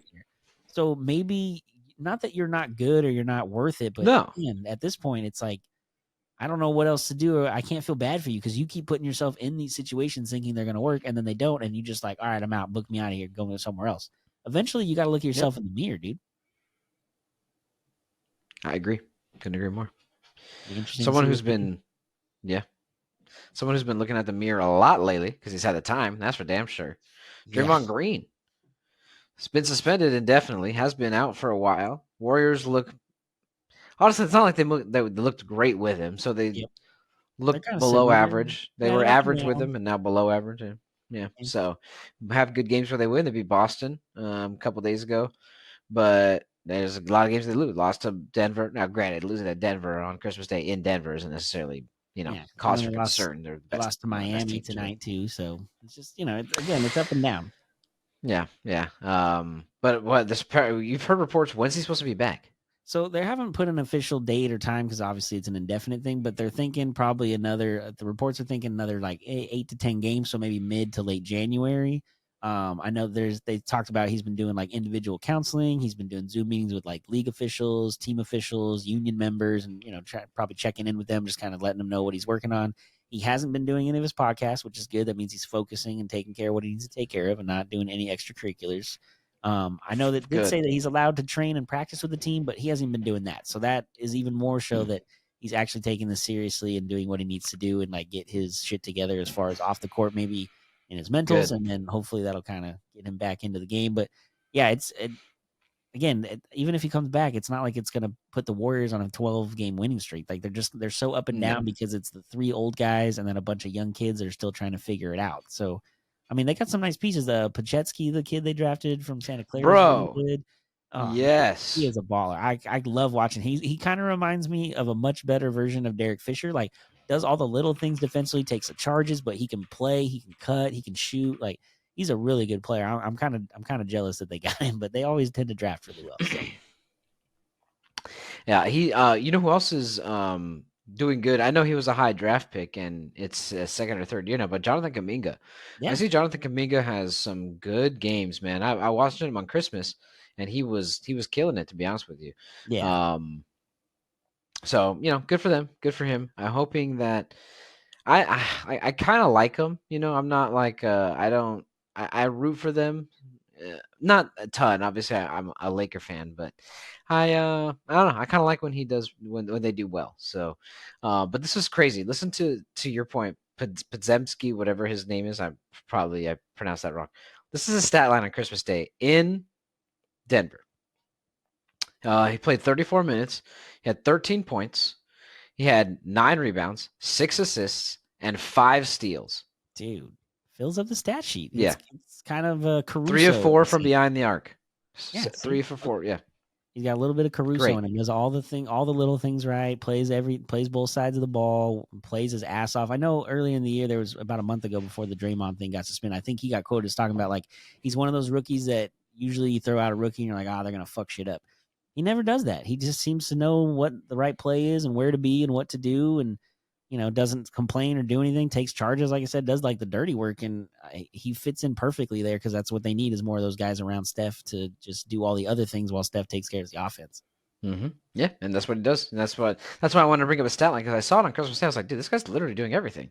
So that's why I knew it was close. 5 steals. Yeah, that's a good day. Good day. Not so great. Oh man, days. Literally, if they played every day for February and lost it, that's where the Detroit Pistons would be. Oh my god, 28 straight losses after losing to the Celtics in overtime today. They were up 19 at half, 20 in the first half at some point. Still, of course, lost. It's starting to get sad, but they started the season 2-1, and they are now 2-29, which I believe sets the record for most losses in a regular season, right? Because I think the record before was the Sixers, but it was like 2 games from the year prior, and then the next 26. Yes, whatever. In one consecutive season. Yeah, and they're only 1 away from actually beating the one that you're talking about. I think. Oh my gosh, that is just. I feel so bad for them. I mean, the highest paid coach. Yeah, well, yeah, that's the other part too. If you're Monty Williams, and I know fans are already chanting "sell the team" during games. I mean, it's getting really bad in Detroit because I don't know, man. They have a lot of young guys and some good talent, but it doesn't really matter how many. I mean, if you're Oklahoma City, you get a lot of young guys and put it together, but you also got to get the right guys that fit together. And I feel like, true. In this league where it's all about shooting, they don't have a lot of good shooters. Like, it's just I know Bogdanovich is one, but I think he was out most of the year, and if he even is back yet from their bench, so they just don't have any shooters. They have a lot of slashers and cutters, and they have good defensive guys. But even then, if you can't make any buckets, it doesn't matter how good a defense you play. They're struggling. I feel bad for Cade Cunningham because that guy's been playing hard, and he hasn't been hiding from it. The last game they lost, not tonight, but the one previous, like he did the post game interview and was like, yeah, like I'm the face of this. Like we're trying, we're doing the best we can. We're not winning. Like it sucks. We hate it, but they're not like trying to run away from it and not answer questions. I have to give him that, especially as a young kid. I think he's only his second year. So he's definitely a mature guy and learning, unfortunately, in the worst way there in Detroit. He had 22 at half tonight. I think he dropped 40 in a loss the other night. Yeah, he's trying. So you can't blame him. It's not like he's not playing well, but them just as a team. And the crazy part is they've lost so many games that, I mean, we talked about the Diamondbacks have won a game more recently than them, and they haven't played a game in almost 2 months. Yeah, the World Series was over in November, and the Diamondbacks have a more recent win than the freaking Pistons. That's sad. Sad for them for sure. What is it with Detroit? Because the Lions were the ones that did the 0-16 seasons. Is it just Detroit teams are just supposed to make like the records for bad things? Yeah, I know the Tigers have had some low seasons as well. So yeah, maybe it is. Red Wings. Hey, that's what, you know what, they had the Red Wings. There's a perennial franchise. I'm not saying they've been great recently, but they've won plenty of cups. So yeah, true, very true. They got that one. They have one more game. They, as in the Pistons, they have one more game this calendar year, 2023. On Saturday, they host the Raptors. Yeah, that's their last chance to win in 2023. Otherwise, the season that starts in October, they will have won 2 games. 32 games. Oh man, 2-30 to start the year. Ouch. That'd be terrible. I hope they turn around. I'm rooting for you guys. I wonder what the money. Listen, I'm gonna go see what the line is over on FanDuel for. You said it's in Detroit? That game if it's up. It's in Detroit. Yeah. I'm trying to think of what the spread would be on that before you look it up. It's got to be. It's not up. Because it's Saturday. They only have tomorrow's games. Okay. Toronto's not very good either. They're kind of young and trying to figure out if they're going to trade Siakam and own Ginobili. So I don't know. I figure like Toronto might even not be favored in that game. It might be a toss up or like a 1.5 point, favorite. I'm glad I don't have tickets to that game. Yikes. Yeah, it's for real. It'd be a nightmare to watch. So there's been a couple things that that LeBron's been doing lately. Lately, I kind of wanted to touch on. Well, I mean, he's been doing it for a long time now. That's for dang sure. But I kind of wanted to touch on some weird stats that I saw real quick before we get out of here. Well, no, we still have one more topic after that. I'm sorry. Before we stop talking about basketball. There's this thing the other day because he had scored in double digits. He's scored in double digits for 1,176 straight NBA games. Man, there's 82 in a season. So that's just obviously tons of seasons. And it's obviously an active streak, so he's going to be able to continue it. When you look at the next 20 players on the list of active double-digit scoring games, the next 20, if you combine all of their straight, streaks, they have 1,171, which is now 5 less. Sorry, LeBron might have 1,177 after tonight. I'm assuming he scored in double digits. He scored 17 at least last I saw, so he's got at least about 20. So now he has 6 more than the next 20 players combined. I mean, I understand that we want to talk about this whole LeBron versus Jordan debate, but some of these stats are starting to get ridiculous, I mean, the fact that he's going to turn 39 in a couple days from now too, it's just, I don't understand. Like, we're 35, and I'm just like, yeah, I can't even play a game of basketball anymore. I wouldn't even want to try to get up and down the court. Not that I'm not training for it like he is every day and spending millions of dollars on my body, but still, man, like, I don't understand how after all this time and what, besides winning another title, I guess, trying to get that 5th one, like, what else is there to do? Like, I think there was a video clip of them when they were in New Orleans recently, or maybe it was Memphis. I can't remember where they were. It might have been OKC. Where they were warming up for the game. And, LeBron was born a left-handed person. So he's been more right. He obviously plays right-handed in basketball. So his joke was, I'm going to score 40,000 points. And then when I get there, I'm going to go straight left-handed and score another 5,000. Like he's just, it's almost like he's just trying to make up things to do at this point. And it just, like you said, it's getting ridiculous as far as like the Jordan him comparison. Now I know Jordan had, what he did and it was amazing, but the fact that he's been able to do it this long for so good. I mean, he's 39 almost, and he's averaging like 25 plus points a game. Nobody over the age of 35, besides maybe KD and Steph at this point, have averaged over 25 points a game in their career. Like, it's insane. I'm just happy that, for a long time, obviously you watch LeBron from afar as a fan, and he's not on your team. So you like enjoy what he's doing historically, but also like, stop winning. But now that he's on the Lakers, it's like, I understand. Keep winning. Try to win. Just want to bag on him all the time, because it's just so hard when you're just, it looks so easy for him. And the game against Boston, he didn't play very well, but also I think once he hit his knee on Jaylen Brown's tailbone, he just wasn't the same the rest of the game. But obviously, he came back today, had a couple of days off, and has looked good. I'm with you, man. It's just one thing after another. Another record in LeBron's book, another record in LeBron. I mean, he's going to score 40,000 career. Nobody else is going to probably get to 40,000. I can't imagine anybody's going to play long enough. No matter how, even Steph is right. That's the hard part. It's the how long can you play, and that's what people knock LeBron for. Well, the only reason why he has those stats is longevity. 6 for 6. I hate when people say 6 for 6, like Michael Jordan played 6 years in the NBA. Right? Yeah. That means he didn't make it half of those times.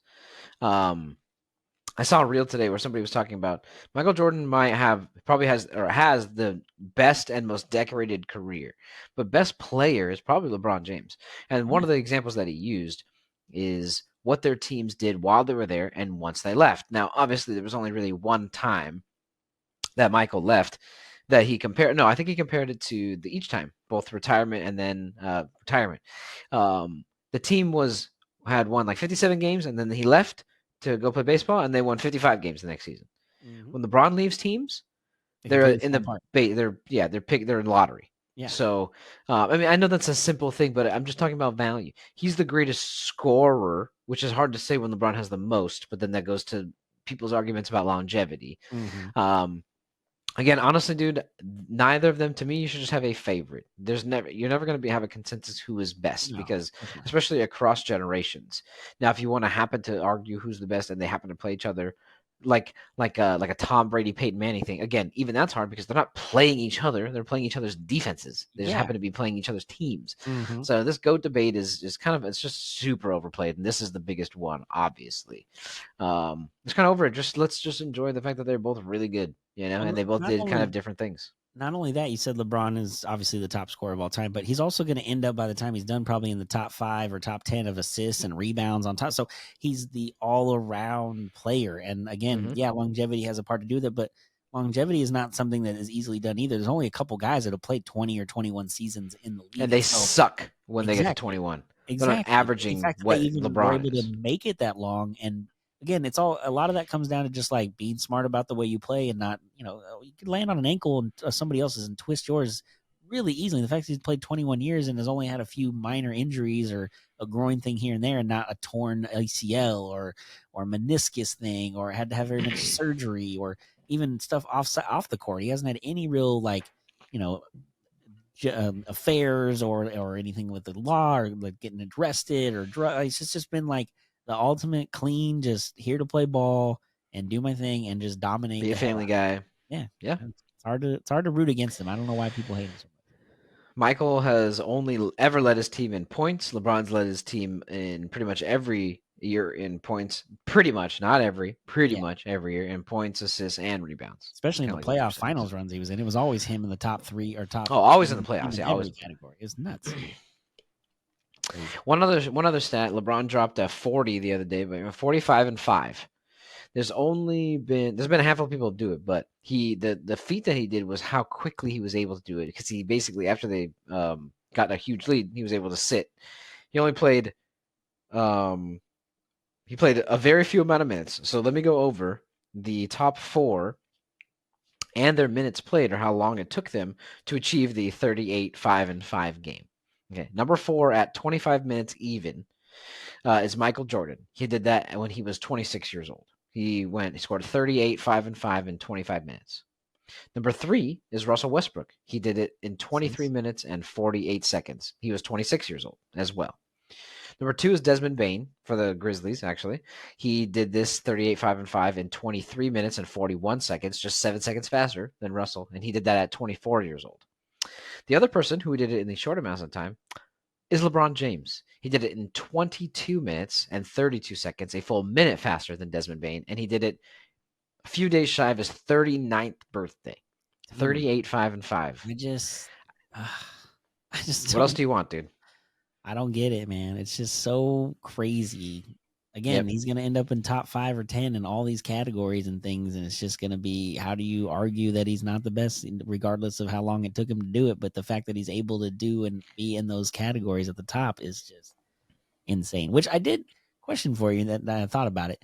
he posted something about the other day, like, why do NBA coaches Oh yeah, I are saw they that. allowed to get into the Hall of Fame while they're actively coaching, but players are not actively being able to play and being elected in the Hall of Fame? Like, obviously LeBron's gonna make the Hall of Fame. It's kind of like Kobe when the Lakers put up his 2 numbers. They didn't wait for him to get in the Hall. They knew he was gonna get there, so they just Yeah. did it. I don't know. I don't know why you have to wait a couple years in the first place after retiring. Maybe actively playing is not a big deal to me, but once you're retired, like, you should be able to go in right away. I don't know why you have to like wait 3 years and like, oh, do we still like this guy and think he's good after 3 years and we haven't heard from him?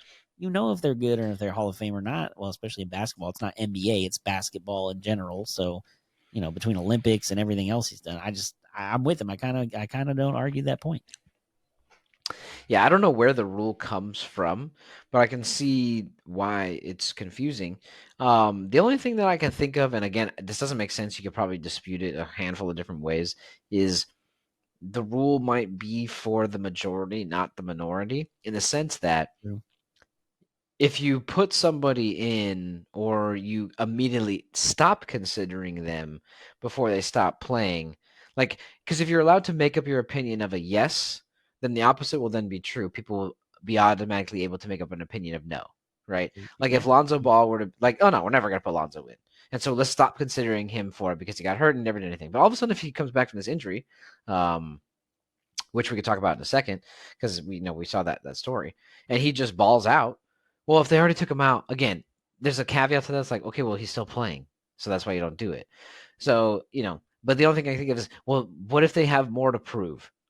But in these cases, again, that's for the minority. In these cases, or that's for the majority. In these cases, like the LeBrons and the Kobes and why wait? What are we waiting for?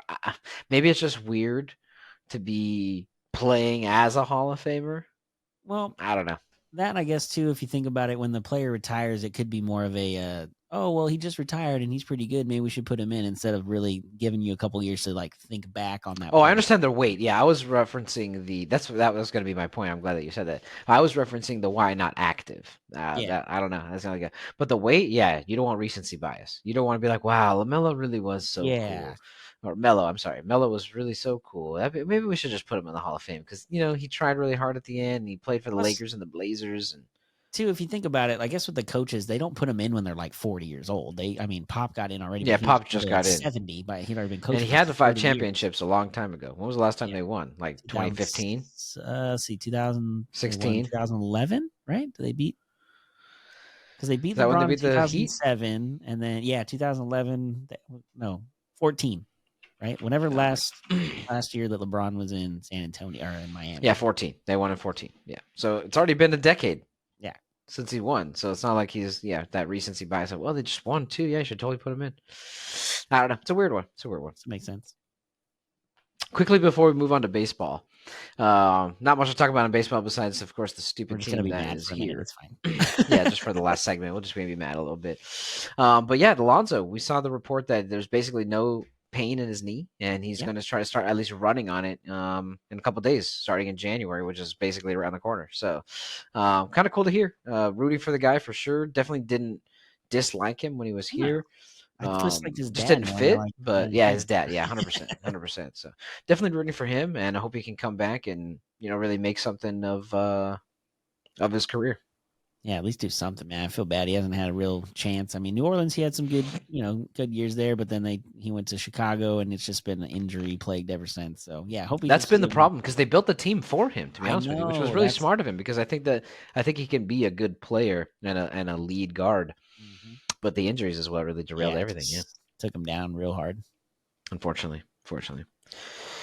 Well, we're going to be down and out about this baseball stuff.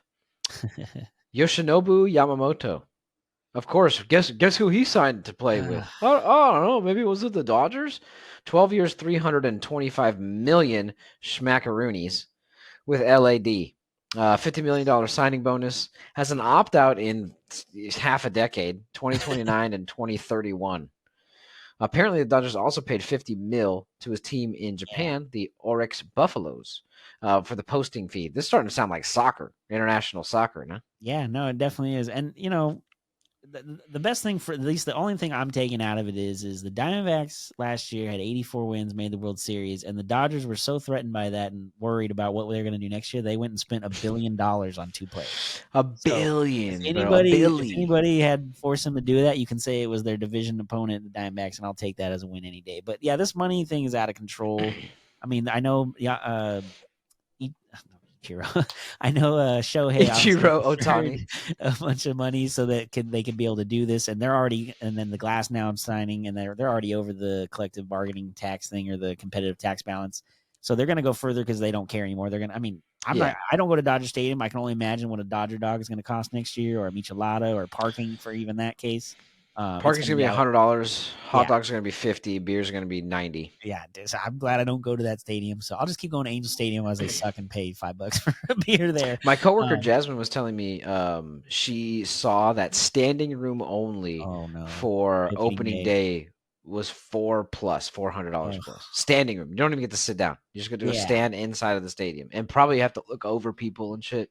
Dude, it is gonna be that's crazy. I mean, that lineup just with Shohei, Mookie, and Freddie is going to be in nuts as it is. But now the problem with, not problem, I should say, but the issue I have with the Yamamoto thing too is that's a lot of money for a guy who hasn't even played in MLB yet. I'm not saying he's not going to come over and be really good, because obviously over the last few years, the more pitchers and players that have come from Japan and Korea have been implemented in the league right away and haven't had as big of a issue getting into it and being prepared to play in MLB. And even at the press conference yesterday, Yamamoto doesn't speak a lot of English, but I did read that his sister teaches English over in Japan, so she's been working with him and helping him. And one of the things he talked about is he's not going to come over here and just be like in awe of all these players that he's been admiring, from afar, but he's just going to try to be one of them and go out and do work and hopefully win. And I want him to succeed. Obviously, I don't want the Dodgers to win a title, but I do want him as an individual to come over here because it helps the sport. It's more international fans involved. Obviously, the Dodgers are going to make a boatload of money on advertisements from companies in Japan, and player and fans are going to come from Japan just to see him and Ohtani and buy a bunch of their merch. I mean, Ohtani already set the record for 48 hours on Fanatics. I think I heard Fanatics' website and like the Japanese version on their websites, the people, it's like up like 8,300% of people like going on the site and buy. Like, it's just out of control. So the money's just going to be printing there. But also, like, I feel like if the Dodgers are going to be charging all these crazy prices for these things, which I don't know how they couldn't to afford all this, like, you're going to kind of price out some of the everyday Joe fans that are like your diehards. That's what sucks. Real diehard Dodger fans, it's going to be a glamour show. It's going to be more of a corporate. It's like Laker games, to be honest with you. It's going to be like Laker games. It's exactly going to be like, it's going to be corporate and just superstars and a bunch of money. And, like my mom was celebrities. Like, my mom was talking about, she's like, there's not going to be any like, oh, come do the family specials. And like, that stuff's not going to be very, and even if it is, I think it'd be cheap. Like, it's just going to be out of control. But or if it is, it's going to be behind a giant pole in the upper deck of left field. You know what I mean? Like, those are the seats I used to sit in when we were kids. I don't know if you ever did anything like this, but sometimes when my sister and I were younger, we were in gymnastics, and they would have a bunch of us go out on the field, and we'd do like tricks and stuff that we learned on the field, and then they'd sit us up in the right field bleacher, and you'd be staring into the sun as it's setting. So it'll be stuff like that where you're sitting if you're lucky. But yeah, I don't know. They have to win, right? I mean, in baseball of all sports is the one thing you can't buy a title, because if that was the case, the Yankees would have had 5 in the last 15 years. They've had 1 in the last 15 to 20. But this is different, right? They have to win. Here, let me tell you how I think it's going to go. Let me tell you how I think it's going to go. Right, go for it. You're going to close your eyes for me right here, okay? Okay. Imagine I sound like Joe Buck, okay? Oh, okay. Mookie steps back. He's waving off Mark going right. This could be it. And the Los Angeles Dodgers are your 2024 World Series champions. Los Angeles takes care of the Yankees in just 5 games and wins this series in dominant fashion, 4-1. Shohei looks to be heading to the stage as this year's World Series MVP. Fuck off, man. Who cares? Fuck the Dodgers. I don't care. Hey, man, whatever. Like I said, this is the one sport you can't buy a title. It doesn't work that way. It's about who's hot and who's healthy. And just because, and the other thing too is Shohei obviously has had 2 Tommy Johns. They have Walker Buehler coming back from his second Tommy John. You have Dustin May, the redhead guy. I finally remembered his name. He's coming back from his second Tommy John. Tyler Glasnow, Clayton Kershaw's old as heck, and they haven't signed him yet, and he might not be back till July or August. Oh yeah, true. I forgot. Injury he's had. And then Glasnow has already had a Tommy John before. Like, they have a lot of guys that are coming off of either multiple Tommy Johns, which is, you never know. And, Shohei's another year away. And Yamamoto's been great in Japan, obviously, for the last 5 or 6 years and dominating, but maybe all those innings and racking up those stuff could ultimately cause him to have a Tommy John at some point in this 12-year contract. I'm not saying this year, but a 12-year deal for a pitcher is just like mind-boggling to me. I mean, I think that Garrett Cole got 9 years, and even then it was like, whoa, that's really long. But I don't know. I just, at the end of the day, man, the Diamondbacks and other teams, if you spin smart and you build right, because like the Dodgers last year, their biggest issue was, one, they didn't play great defense, and they didn't really solve any of those problems at this point. And Margot's a pretty solid outfielder, and Hayward's okay, but they're not Gold Glove winners. And I don't know. The offense can only do you so much. Eventually, your pitching's got to be there. And I think Tyler Glasnow is a great pitcher, but I think if you look at his career, he's never thrown over 120 innings except twice in 8 years. And his postseason career numbers are terrible, which is the one thing the Dodgers are worried about, is the postseason, not the regular season. I was just looking that up. Games next year and then not do anything in the playoffs. I was just looking that up. There's only one person, I think, that has a worst ERA in the postseason with a minimum of like 50 innings pitched over the past, whatever. Like, this isn't going historically, like historically. And it's Clayton Kershaw. This is the only person who's worse than Tyler Glasnow. Yeah. And in a weird way, I think the Kershaw thing might actually benefit them and him himself, because normally, like last year, he was an all-star and everything. He was great in the first half of the year, and then he started getting his back issues, and then he got hurt, and then he fell apart in the second half. So maybe coming back in July or August and only pitching the back end, kind of like Roger Clemens used to do with the Astros, where he'd come back middle of the year and then dominate the back end because he knew he didn't have enough in the tank to do a whole season. So maybe that's a beneficial thing for them. But I don't know. There's a lot of... Baseball's a weird sport, man. Just because you have the best talent on the team. Yeah, anything can happen. I got you. And the other thing I was thinking about, too, you talked about when you were doing your Joe Buck thing, that Mookie Betts steps back waving off Mookie's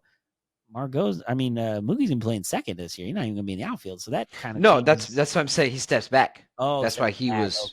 Okay. And Margot's playing in right. Yeah. And then I know there's talk of when Ohtani's arm is healthy at the end of the year, maybe he plays like some corner outfield spot, which, I mean, that'd be great if that's the fact that he's getting closer enough and he's going to be able to pitch the next year. But again, I don't know. Baseball's pretty risky, right? Just because you spend all the money doesn't mean you're going to win. Look at the Padres last year. They had a boatload of talent on paper and a boatload of money they spent to get it, and the locker room and the clubhouse just didn't mesh, and it didn't work, and they just couldn't figure it out until September, and it was too late. And now they had to not tear it down completely, but get rid of some guys and move some pieces, especially Juan Soto. So I don't know. Again, baseball is weird, man. Baseball is weird. That's why I love October baseball. And these new rules, I'm rooting against them.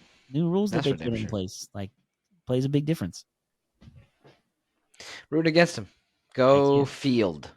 Go everybody else besides Dodgers and Yankees. Yeah, besides those two. Yeah, of course. Well, it was a marathon on our comeback, but we've made it to the end. Touched on a couple sports, obviously. Football, basketball, baseball, but feels good to get back in the swing of things, no? Absolutely. The last 2 weeks, like you said, you were out of town, and I was on the other side of the country for a couple of days there, and just kind of getting back into the swing, and now in the middle of a homestand too. So it's just nice to get back to the norm and kind of do these podcast episodes. And we're getting close to I think this is number 39, so we're right around the corner from 40. Nice, 40. Okay, so 40 is the next one. That means we have 39 other ones that they could check out, or 38 other ones that they could check out besides this one. Where would they find that? Yeah, if you want to watch any or listen to any of our other episodes from the past, you can find us on Spotify and Apple Podcasts or YouTube by searching Our View from the Bench. Also, don't forget to follow us on the socials at Twitter and Instagram at OurViewFTB. It's about that time, the weird week in between Christmas and New Year's, arguably the weirdest 5 days there are, because you're just like, do we still have break? Dude. Like, I know I'm back at work, but I'm supposed to barely be working because it's technically like a holiday still, right? Let me tell you how bad I thought it was. I went back to work. Obviously, I came back and went straight to a game working yesterday, and I was talking to my coworker, and she was like, "Oh, Viviana called out sick for work. Because you have sick days you got to use, so we're trying to get them up before the end of the year because people don't pay attention." Oh, right. So she was calling out sick for today, and I was like, "Why are you guys still doing that? Like, it's January, it's the new year." They're like, "We haven't gotten through December yet." I was like, "Oh, yeah." I don't know why I thought I just like skipped past That's New Year's true. already. I just came back from Ohio and thought I was in the new calendar year for some reason. I don't know what happened. Dude, you're all over the place. Do you have any plans for New Year's Eve? No, I'm actually well, I mean, I'm working a game. It's a 5 o'clock game, so I'll probably be off by 9. But I don't do anything normally on New Year's Eve anyway. I'm not really much of a Same. party or anything at this point in my life. I kind of did all that when I was in my early 20s, and no, I don't got any real plans for New Year's Eve. I think I'm just gonna be chilling. I know where you're going to be going, or at least doing for part of it after we talked before the show today, since I got some That's right. tickets for Sunday's game. So Yeah, I'm going to that game. That'll be fun. After that, I'm probably just gonna come home and chill, hang out with the dogs. The only things that I need on New Year's are two things. I need Martinelli's sparkling apple cider, and I need the little pull poppers. poppers. I just want to pull a couple. Woo! That's all. Have some Martinellis. Not even champagne. I don't drink. Yeah, Have some Martinellis. Pop a couple poppers. Call it a day. That's all I need, man.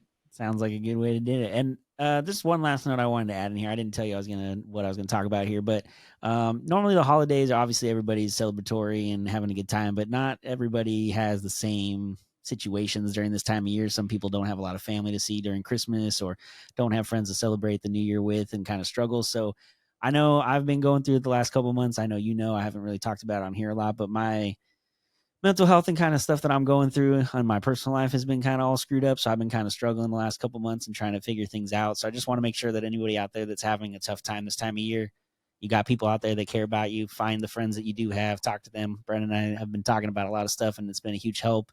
If you need to find a therapist or whatever you need to do to kind of get things situated or figured out, just know that you have options out there to find help if you need it, and don't just keep it all inside and try to fight it through by yourself, because at the end of the day, True. we all need each other for whatever the situations are, but just make sure you don't forget about taking care of yourself, and find the help you need if you need it. Agreed. Agreed. From my perspective, I wouldn't add really much to that. From my perspective, I just want to say for anybody out there searching for anything too, Jesus loves you, man. Jesus loves you. Find yourself, find your savior if that's what you're looking for. And that was really nice, man. I appreciate that. That's good. Mental health is definitely something that everybody probably struggles with in some way, shape, or form. So Absolutely. Like I said, I've been going through it and trying to figure some things out and work on some issues of my own, and kind of go through it. I've got, thankfully, like I said, I've got my other friend Lauren, who's been there for me, my sister, and my brother-in-law, who were huge help, because the travel across country to Ohio and back was a little rough on my end because of things going on, but they made it just so much easier to just be there, be with family, and get through it. And now, get through the next couple days and hopefully start off 24 in a better place than I'm ending 23. nice, man. Well, I'm here for you like always, bro. For sure. Appreciate everybody stopping by as well and seeing everything from our view from the bench. I'm Brendan. And I'm Corey. Like we always say, enjoy the sports until we talk again. Peace.